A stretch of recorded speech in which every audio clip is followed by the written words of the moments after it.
JK Yadav Films present JK Yadav Films. रंग लगाई बबैलू नामे रहेलू सखिया के झून में Mixed by MK Manohar. रंग लगाई बबैलू नामे आवये भौजी तो निरंगा वाला गाई देवारा से काहेला बारो तुला जाई मारो तुला जाई आवये भौजी तो निरंगा वाला गाई देवारा से काहेला बारो तुला जाई धोखा का देबू फागुन में रहेलू सखिया के झून में रंग लगाई बबैलू में रहेलू सखिया के झून में रंग लगाई बबैलू में Sound recording studio. रहेलू सखिया के झून में रंग लगाई बबैलू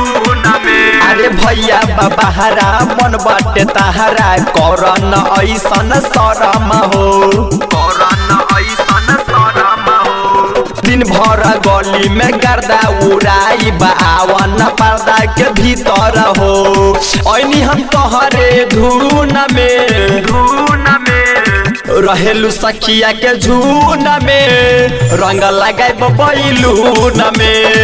रहेलू सखिया के झून में रंग लगाई बबैलून में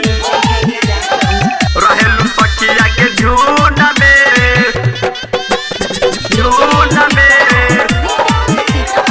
रंग लगाई बबैलून में अरे सुनो ये भौजी माना न कर होई न कुछो ना सहो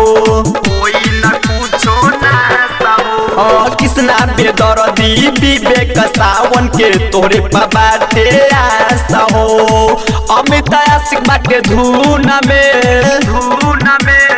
रहेलू सखिया के झून में रंग लगाई बबैलून में रहेलू सखिया के झून में रंग लगाई बबैलून में Sound recording studio. Lal Begia. JK Yadav Films.